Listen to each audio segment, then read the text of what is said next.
తర్వాత మిగిలిన వాళ్ళందరూ కూడా కండవాత స్వాగతం పలుకుతారు పెద్దలు మాట్లాడిన తర్వాత.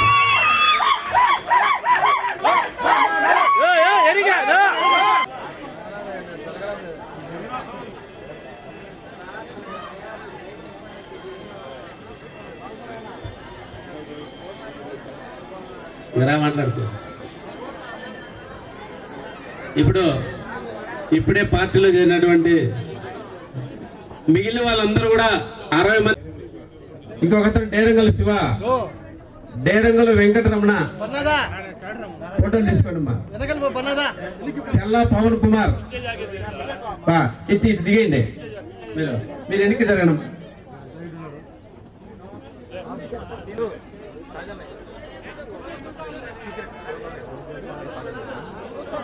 అదే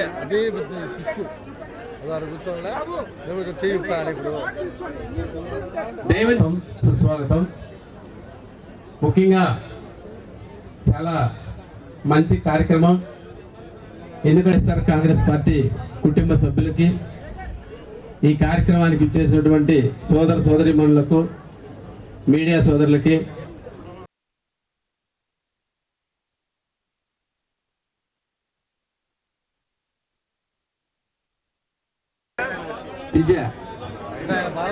కొండయ్య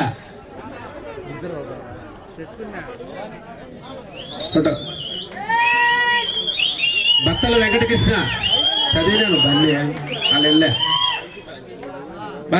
ఎంపీగా మన అవినాష్ రెడ్డి గారు పోటీ చేస్తున్నారు. 2 బటన్లు ఫ్యాన్ గుర్తు పైన మీ అమూల్యమైన ఓటు వేయించి అత్యధిక మెజార్టీతో మీరందరూ కూడా గెలిపిస్తారని చెప్పి కూడా ఆశిస్తూ, ఖచ్చితంగా ఇవాళ సురేష్ అన్న చెప్పినట్టుగా ఈ ప్రాంత అభివృద్ధి బాధ్యత మాది. ఖచ్చితంగా అవకాశం కల్పించి బీసీలలో చిన్న కులాలను కూడా ప్రభుత్వంలో భాగస్వామ్యం చేసి ఈరోజు నవరత్నాలే కాక అనేక వైఎస్ఆర్ కాలనీ, ఆ తర్వాత తెలుగుదేశం పార్టీ అధికారంలో ఉన్న తర్వాత కూడా ఎవరు కూడా కనీసం వైఎస్ఆర్ కాలనీ ముఖం చూసిన పరిస్థితులు లేవు.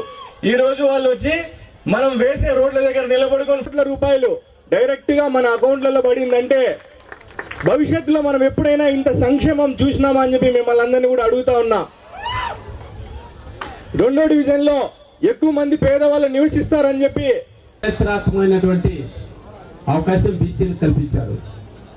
అంటే ఇప్పటికే 5 సంవత్సరాలలో ఈ కార్యకర్తలను గుర్తించే పార్టీ మరి ఏకైక పార్టీ వైఎస్ఆర్ కాంగ్రెస్ పార్టీ. దానికి నిదర్శనం మరి ఇవాళ నేను ఒక సామాన్యమైన కార్యకర్తగా, మరి గతంలో రాజశేఖర రెడ్డి గారు ముఖ్యమంత్రిగా ఉన్న సందర్భంలో కాంగ్రెస్ పార్టీలో పనిచేస్తూ మరి ఆనాడు మరి కార్పొరేటర్గా ఎన్నిక కాబడడం జరిగింది. తర్వాత మరి జగన్మోహన్ రెడ్డి గారి కాంగ్రెస్ పార్టీ వీడిన తర్వాత మరి ఆయనతో పాటు కాంగ్రెస్ పార్టీకి రాజీనామా చేసి మరి ఆయనతో పాటు మనం నడవడం జరిగింది. మరి 2014లో నాకు ఎమ్మెల్యేగా అవకాశం కల్పించడం జరిగింది జగన్మోహన్ రెడ్డి గారు. మరి మొదటిసారి నేను 45,000 పైచీలకు మెజార్టీతో గెలిపించడం జరిగింది కడప నియోజకవర్గ ప్రజలందరూ. మరి రెండవసారి కూడా 2019లో కూడా మరి మన ప్రియతమ ముఖ్యమంత్రి జగన్మోహన్ రెడ్డి గారు నాకు రెండవసారి కూడా అవకాశం కల్పించడం జరిగింది. రెండవసారి గెలిచిన తర్వాత తన ప్రభుత్వం ఏర్పాటైన తర్వాత తన మంత్రివర్గంలో నాకు అవకాశం కల్పిస్తూ, మంత్రివర్గంలో అవకాశం కల్పించడమే కాకుండా ఈ రాష్ట్రానికి ఉప ముఖ్యమంత్రి పేసిన ఘనత కూడా ఈరోజు జగన్మోహన్ రెడ్డి గారు దక్కుతుంది. మరి అలాంటి సామాన్యమైన కార్యకర్తలకు అనేక మందికి బీసీలకు, ఎస్సీలకు, ఎస్టీలకు పెద్దపీట వేసిన నాయకుడు ఒక్క జగన్మోహన్ రెడ్డి గారు మాత్రమే. ఎందుకంటే సామాజిక న్యాయం అని చెప్పి స్వాతంత్రం వచ్చినప్పటి నుంచి మనం మాటలకే పరిమితమైన పరిస్థితి నుంచి మరి ఈరోజు మన ప్రభుత్వం వచ్చిన తర్వాత జగన్మోహన్ రెడ్డి గారు ముఖ్యమంత్రి అయిన తర్వాత సామాజిక న్యాయం చేసి చూపించిన నాయకుడు ఈరోజు జగన్మోహన్ రెడ్డి గారు. మరి చట్టసభల్లో ఈరోజు మరి ఏదైతే ఒక చట్టాన్ని రూపొందించి నామినేటెడ్ పదవుల్లో 50% బీసీ, ఎస్సీ, ఎస్టీ మైనార్టీలకు అవకాశం కల్పించడం జరిగింది. మరి అదే కాకుండా ఈరోజు చట్టసభల్లో కూడా ఈరోజు బీసీలకు పెద్దపీట వేస్తూ, ఎస్సీ, ఎస్టీ మైనార్టీలకు ఈరోజు పెద్దపీట వేస్తూ ముందుకు నడిపిస్తున్న నాయకుడు కూడా జగన్మోహన్ రెడ్డి గారు. మరి ఏదైతే జగన్మోహన్ రెడ్డి గారి ఏదైతే పనితీరుని, మరి ఆయన చేస్తున్న సంక్షేమ కార్యక్రమాలు అయితేమి, ఆయన చేస్తున్న అభివృద్ధి కార్యక్రమాలు అయితేమి, మరీ ముఖ్యంగా కడప నగరం దశాబ్దాలుగా కడప నగరం నిర్లక్ష్యానికి గురైన ప్రాంతం. మరి ఈరోజు సుమారుగా 2,400 కోట్ల రూపాయలతో కడప నగరం అభివృద్ధి జరుగుతుంది. మరి సంక్షేమం రూపంలో కూడా ఈరోజు సుమారుగా 1,900 కోట్ల రూపాయలు ఈరోజు వివిధ పథకాల ద్వారా కడప నియోజకవర్గ ప్రజలకు మరి సంక్షేమ పథకాల ద్వారా లబ్ధి జరిగిన పరిస్థితి. ఇవన్నీ కూడా చూసిన తర్వాత ఈరోజు అనేక మంది తెలుగుదేశం పార్టీలో పనిచేస్తున్న మరీ ముఖ్యమైన నాయకులు కూడా ఈరోజు జగన్మోహన్ రెడ్డి గారు చేస్తున్న సంక్షేమ కార్యక్రమాలు అయితేమి, అభివృద్ధి కార్యక్రమాలు అయితేమి, ఇవన్నీ దానికి అందరికీ కూడా ఆకర్షితులై ఖచ్చితంగా రాబో రోజుల్లో కూడా జగన్మోహన్ రెడ్డి గారు లాంటి ముఖ్యమంత్రి రాష్ట్రానికి ఎంతో అవసరం.